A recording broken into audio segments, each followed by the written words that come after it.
All right. Welcome to Three Blondes, One Battle. How are you ladies today? Good. How are you guys? Hi, everyone. Good, good, good. So, fun topic today. For those that are not on video, I'm wearing the hat of the person I support. No, we thought that we would talk about just the stress of the election. I think that this is a big year. Elections happen every 2 years, local elections. I mean, but the big election every 4 years, and I do feel like it's a good topic and just how we're managing staying kind of chill amongst like the chaos because we might all manage it in different ways. Um, so yeah, that's what we're going to talk about today. Yeah, it's a great intro. Yeah. Mhm. So Tara, I'm interested in Tara's, like, because Bobby and I are kind of like, I don't know. So yeah, I'd love to hear like. I was gonna say you're kind of in the thick of things because you really are like, I feel like you do a lot of like groundwork or just kind of are involved in local elections and boards, and I think you especially can speak to kind of kind of some of that, but yeah, I think within my perspective is like I can see like how if it can really not stress you out, but if you're thinking about it or if you feel like the outcome of the election can impact you personally, which however strongly you believe or what then of course the level of like angst and stress is going to elevate, right? And so I think it's a good thing for us to be thinking about just in general too, about like, okay, this is how do we manage those type of situations that come up in our lives, like, and this is like what's hurtful, but it's just a good way to talk about how we're managing our stress, what we do. Yeah, I mean, I have been bad. I've totally been immersed in like watching way too much politics. So it's not how, I'm like listening to podcasts and, and I can easily go down like a slippery slope if I get caught up too much in like, I'm like, okay, luckily I have faith in God. Like, I'm like, all right, God, like ultimately you can turn and change the hearts of kings, and you put on the throne who you want. So I ultimately land on that. For me, that's ultimately my like peace that comes over me that surpasses all understanding. But in my natural, of course, I'm kind of like a little like just like, okay, I feel like yeah, like it's impacting me just from financial stresses. So then it like makes me like think, oh, well, should I lose hope in my future, because I feel like the policies of the past 4 years have impacted me dramatically. So but as far as like ultimately what I land on is just like my faith in like, okay, I have no control over this, right? And I think MS teaches us that a lot about, surrendering to the things that we have no control over. Like there's a lot though in life that we don't have control over. And if we meditate our minds on that, I think that impacts our bodies and our stress levels. That just gave me goosebumps. That's so good. Like I literally have goosebumps on my legs right now. I might be a little cold, but no, that was so good because it really does. It teaches us how to just we have choices. We can either choose to join the world and be stressed out, or we can choose to stay healthy and just realize that we can only do so much. We can vote, we can, support local candidates if that's what we want to do. But outside of that, there's no point in getting all worked up. Like I know a lot of people get all worked up a lot. And I do think as an age, does your guys' parents get like all worked up like in their 70s? Well, by the way, I want to hear from you too. But one last thing on my, so the interesting thing is my parents were, I don't know, I feel like in the 80s, they were not, I never heard my parents talk about politics. I never even knew that they went and vote, actually. They were so removed from the, just being a part of like the landscape of like political, like even local or federal level affecting your life, or like I feel like they were typical Americans, just like they'll just I don't know, move along and just accept whatever is at hand. But the weird thing is now they actually talk about politics. Yes. And they're into, so I think it's so fascinating I mean, Yeah. I got into politics in my 20s because I lived in DC, but and so I'm much more in tuned and Uh-oh. And disappearing. Her name is still there. That's so weird. Oh, go ahead. sorry, my parents were not, and you know, I feel like both of them are like not to like be for one candidate or another on this podcast because I'm sure there's both sides, and we're totally to say you have the right to vote. But my parents, they're divorced, but they're both like Trump people, and that Trump is what got them into politics. So I think it's so fascinating. Yeah. Yeah, I was So talking to my hairstylist about that, and she's like, "Oh, she's like, my parents have always talked about it. I mean, I remember being 7 years old, and they have always talked about it." I was like, "That is interesting." So the fact that you said that, my parents really didn't talk about it either. I talk about So with my kids about like I talk about our family foundation, like our, you know, what I believe in, like, you know, things like that. I talk more vocally about it, but it is important. Yeah. Bobby, what about you? Did you have, you know, where are you on in that landscape? Yeah, so like growing up, my family never talked about politics, never talked about really religion based anything, because that was the one, two things that is a very hot topic for people, and you can't really win arguments with it, especially when there's no common ground coming together to be able to talk about it. So I'll be honest with you, the first time I ever voted was in 2020, and I was 30. Yeah. And yes, I served my Which is country. so interesting because you were in the military. yeah, Yeah, I served. That's fascinating to me. And I just felt during that time, because the one thing I heard for so long was your vote doesn't count. So, you know, at a young age, I was like, you know, then what's the point? Like, oh there's no wow, point for me to pay attention to like who my elected officials are. You know what I mean?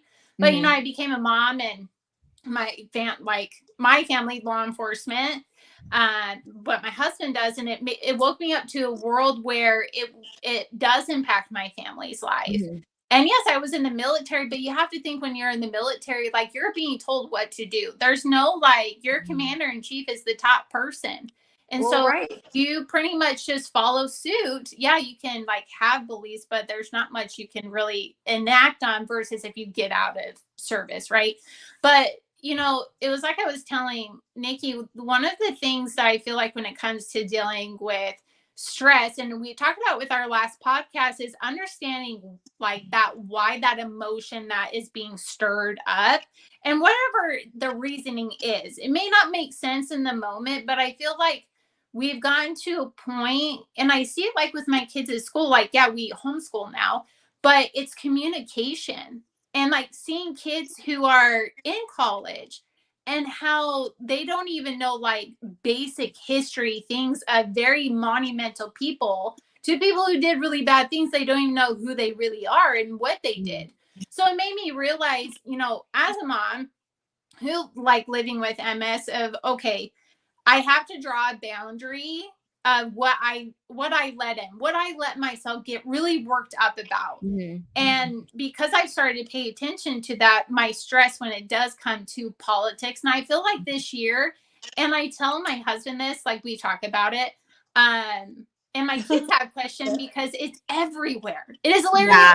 everywhere. So they ask questions, and I basically tell them, like, you know, I truly believe we are living in a time in history that will go down in the books. Like, Mhm. and it gives me goosebumps to think about that, because you look back of like everything that has happened worldwide, okay, since like societies have come together, creating towns, elected, you know, all those things. Like, how amazing is that? But at the same time, you know, there's always good and evil, always a mix, and whatever does happen, but it doesn't mean it's going to be the end. You know what I mean? There's Right.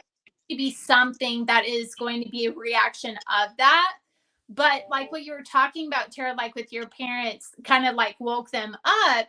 What I feel like, because one, we were living in a time of like our world was completely shut down, and we didn't understand why. Like, why is this going on? What is going on?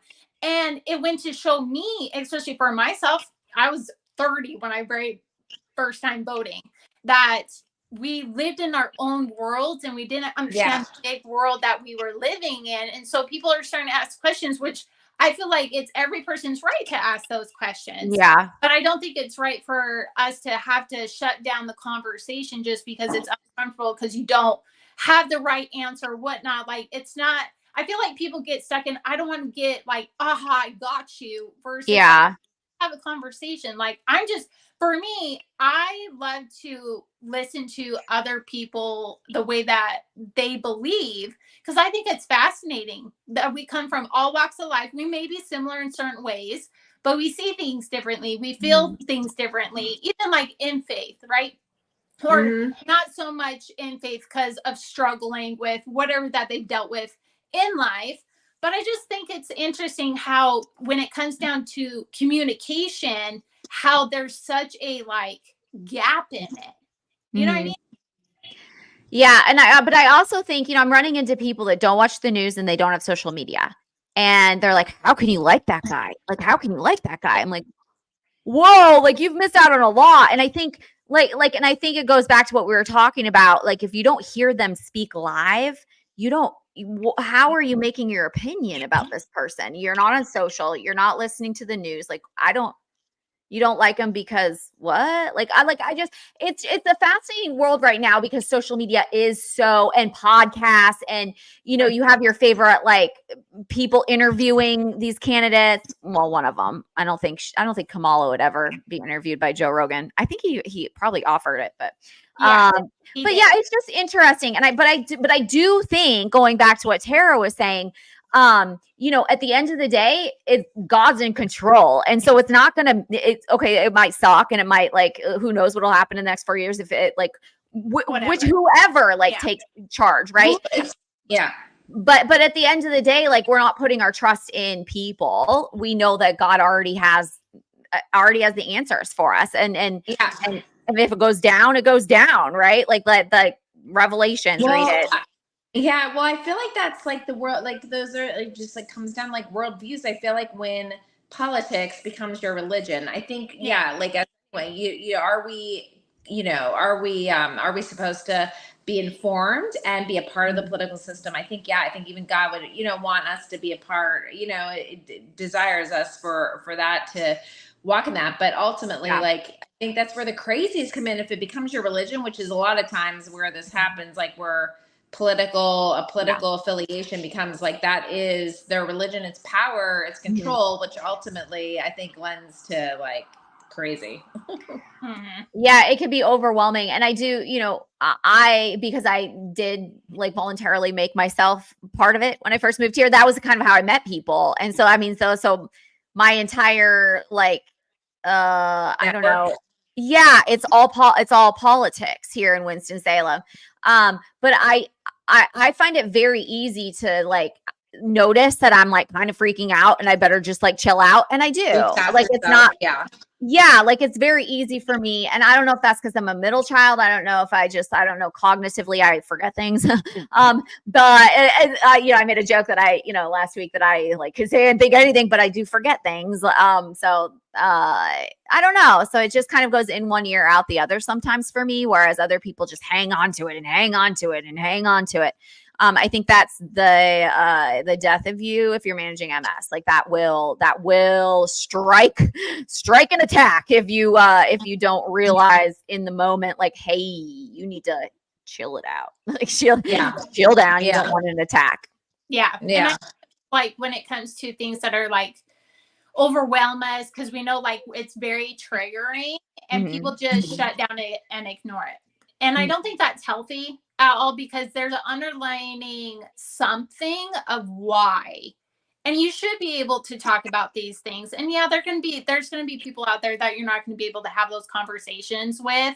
And it just, you understand that relationship with that person and be okay with that. I've seen, because of 2020, like, family members, really good friends, they don't speak anymore because of that election, which is so sad. That is something that a person, like, they don't even know you, and you let that person come in between y'all's relationship. But it just goes to show like how strong our emotions are. It's kind of like what I see a lot of people being diagnosed, or many years or whatnot, that they've been diagnosed, that they wish to have their old self back. It reminds me of that in a way, but I tell my kids, I was like, as you grow, you should be always learning. You should always be bettering yourself. You're always going to be changing, and that's okay. You don't want to be the same person because you haven't grown, you haven't experienced certain things in life and whatnot. And they kind of look at me, mind you, my kids are like 12 and 9. So I definitely do a lot of Good. You're planting the seeds. them. And so I pour into them a lot. And Yeah. it's amazing to see them ask questions because, all the billboard signs and Mhm. even when when I get my nails done or whatnot, like it's on the TVs, it's everywhere. So of course they're going to have conversations about it. So I don't necessarily make it a one-sided thing, but more of like where I'm coming from, like what I look for. And then I ask them questions because I want them to like ask questions. I don't want to be like, this is what it is. This is what you believe, and that's it. No. And then it comes down to kids resenting their parents in some type of way. But there's no handbook with parenting, right? Like we're doing the best that we can. Yeah. Right? Yeah, I mean, right. Just, and you can teach, you can lay a foundation. And this is what our worldview is. Ultimately, kids end up, adopting not adopting, but like becoming familiar with, it becomes their own worldview. But, like you want to teach your kids, like, question with boldness, everything. You grow and therein lies the answers when you start questioning and, even in your own, if you don't question even in your own belief system or why you question what what you believe, and it might not have like deep roots. So yeah. So are you guys staying pretty chill? Like I don't feel like I'm freaking out at all. Like I honestly but I'm also kind of naive. Like I don't.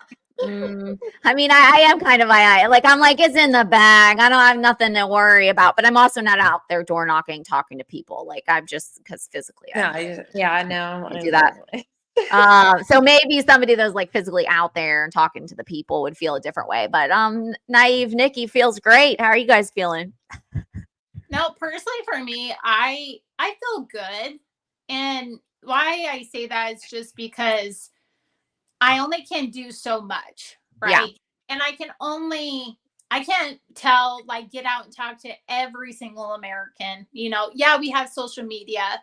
And so, there are some like YouTube channels that there are people who go to all these cities and they go on the streets and they talk to people. So it's nice to see that aspect of people who are willing to have the conversation. There are a lot of people who are not willing to have the conversation, which is okay. But I've just gotten to the point, I always deep down, like I want to always have faith in, our everything that we do in our country. Like I love this country, and I got even more respect for our country when I was stationed overseas, and I got to see so many countries and the way people live and the things that they faced. I'm like, me 19 years old, and I'm like, wow, like I am truly, and it's crazy because I'm like, when like it's saying prayers, I'll tell like God, I'm like, thank you for telling my great grandparents to like take that ship and go overseas to like America and being an immigrant, and like it just makes me really proud to be an American because of the freedoms, because there's so many things like being able to start your own business. Like, okay, I'm gonna go start my business today. Like, so many people don't have that opportunity, and I'm like, just the little things like electricity, water, being able to buy a house, rent a house, build your house. Like, yeah, there's like struggles to get to that place wherever that you're starting at. Nobody starts at the same place, right? And it's just, I don't know. I just feel like we live in such a land of opportunity, and I think that's a blessing. I really do. And I feel like a lot of people take it for granted, especially like the growth that we go through living with MS. But we always look at, well, I can't do this. I can't do that anymore. And so we let those things take hold of like this victory that we have in our life, And I guess going through this year, like this has been a really tough year for me. I think it's just been everything. I feel like I can't remember. I can't say his name. Maybe you guys will know what I'm talking about, but it's in the scriptures talking about it's spelled EHUD. And it's with when he goes to the king and he has a dagger. And you remember that story? And he talks about weaknesses, how God goes to people with weaknesses and he gives you the strength within you. So kind of it just gave me goosebumps, like with everything that's going on. And I was like, because my kids, they go to a Christian university, well, homeschool. And so it was just kind of crazy because I'm like, oh my gosh, with everything going on, and this is your guys' lesson. Like, Yeah, that's cool. So I love when God does that. Just reading that scripture about that story, and how because he was left-handed, they didn't take this man very seriously, and he became this world leader of helping people, you know, with the Israelites and stuff. And I just know it's just crazy because he didn't have faith in himself. He didn't think he was capable, but like God chose him. And I'm like, there are so many self-doubt. But anyways, I just thought the correlation today with everything. I love that. That's a great note. Yeah. Yeah, that's awesome. Cool. Yeah. That. When God does that, uses like our kiddos like lessons so it's awesome when you have an aha moment like that. And you're like, thanks, Lord. Like, I got this. Yeah. Right. So, yeah. Well, I'm proud to be an American. Pretty much. Tara breaks out in song. You know, every time I hear that song, I actually want to cry. Me too. Yeah, like I hold back because I'm like, don't be a weirdo, don't be a weirdo, don't be a weirdo. And then I love it. Every time I have to share this. So when going through the Navy, you have to go through battle stations. So it's in Chicago, and Disney built the ship. Okay, so it's like you go on a ship, it's in water, it's in this big, huge warehouse. And like water is flooding the ship. You have to put Jubilee patches, like all these things. Okay, emergency. And so when you pass, mind you, you're up for like 2 days. And you come off of the ship and you go on the dock, and you're all lined up in formation. And you have like your recruiter hat on, right? And they come out, and they played that song.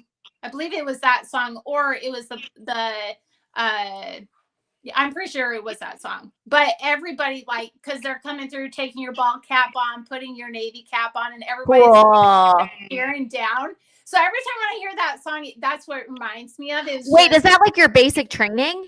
Yeah. Shut up. I could hear like this instructions like, don't cry. And you're like bawling your eyes out.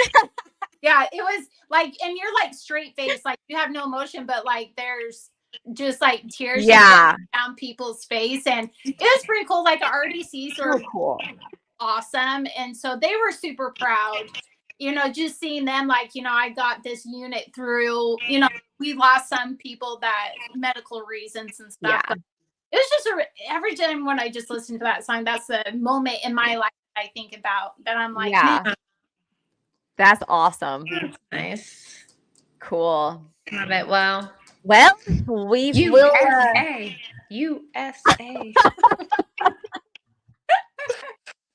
Tara's full of fun today. So I guess we'll come back next week, and I guess we'll be stress free because we could let's see what happens. But I think part two next week of this podcast. Yeah. Part 2, how we deal with our life moving forward. Yep. Still no MS attacks here, so that's awesome. I'm going on 2 years. Like, that's awesome. I lost my eyesight in October 2 years ago. So, or was it September? That's awesome, Nikki. Yeah. So no attacks for 2 years. Woo! Yay! Woo! We got to celebrate the wins. Yes, that's my win. That's awesome. So, are you feeling better from your medication, Bobby? I'm actually doing well. I feel a lot better. It was crazy. My doctor, he's like, my stress wise and stuff. Yeah. So he's like, I want you to take magnesium. And he's like, I want you to take it in the morning and at nighttime. And so I was like, oh, okay. So that's what I've been doing. And I don't know. And I think magnesium, it's just, I didn't have like a higher dose. I was going to say, how are you not already? Okay. So what are you up to? How many milligrams? It's usually 150 per pill. How many do you take, Nikki? I typically take 3, sometimes 4 a night. that's pretty much, no, I want to say I was pretty much almost to like 5, 6. Yeah. Like a little bit more. And I Cool. don't know, like, it's just crazy. Like certain things, like kind of, and mind you, he doesn't want to do like all the, I need to be like, better about taking prescription, take that. It's more, Yeah.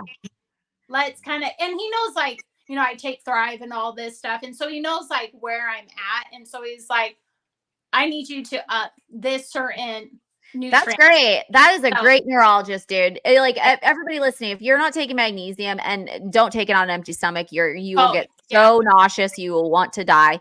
So at the end of the night, I just have it by my bedside. I pop 3 pills every night. Have